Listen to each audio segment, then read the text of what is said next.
thing in technology. We went to raise some venture financing, so we raised 2 rounds and 3 million US in total from 2 European investors called Lifeline Ventures and Crandom. Once a game, we sort of kind of pivoted from the HTML5 games to App Store-based games. We launched a game called Heroes of Honor, which was the first strategy game with a real-time map where people could like interact in the map and everything was happening in real time instead of asynchronously. We launched that in January 2014. It was picked by Apple as the editor's choice, which of course was a big thing for a small studio like ours. And then later, last year, we were acquired by King, and we've now been part of King for 8 months or so. And my current title is head of studio, Nonstop Games at King Studio, and we've grown the studio over here to over 30 people and continuously recruit people to our studio to build great games. So this is not really an academic presentation about sort of corporate culture or anything, but I thought to start off we could kind of define what do we mean by culture.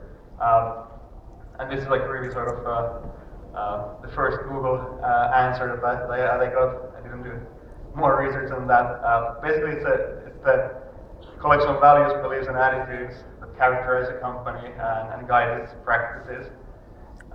And why I think culture is important. I think for me, like fundamentally, I believe that the best games are made by happy, motivated people who are passionate about the work in a collaborative environment.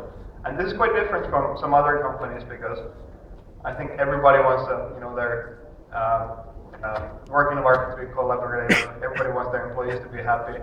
But I fundamentally believe that the most important thing for the management is to set an environment where individuals and teams can thrive.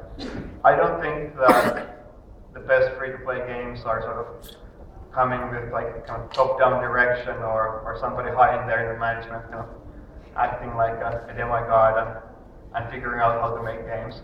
But I believe that when you hire the best talented people and they're really, really motivated on doing those games, just to kind of ensure that they have the right environment and that will lead to the best games out there.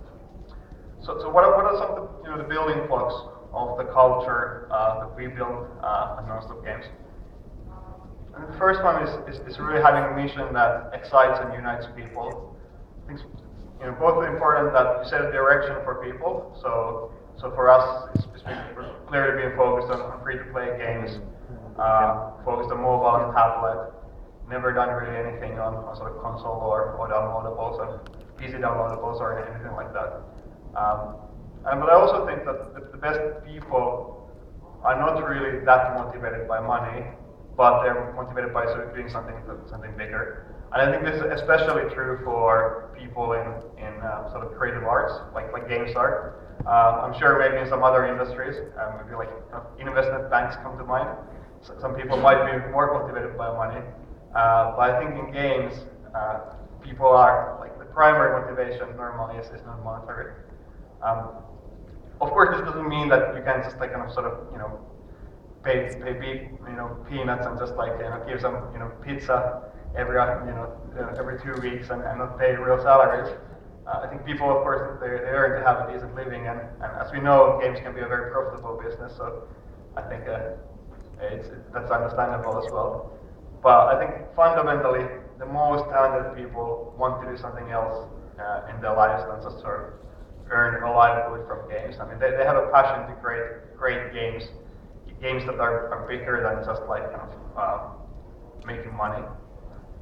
And I also think that like this has been like really central for us when we're hiring people and when we run our business, because what I see that there's a lot of game companies who sort of just copy whatever is in the top grossing charts. They think it's an easy way to success. But I think like with that strategy, you won't get the most talented people in your team because the most talented people are not interested in just doing that. Another thing that I find like extremely important is basically building the environment of trust and empowering teams to make decisions. So we typically work at Nonstop Games with pretty small teams, so our teams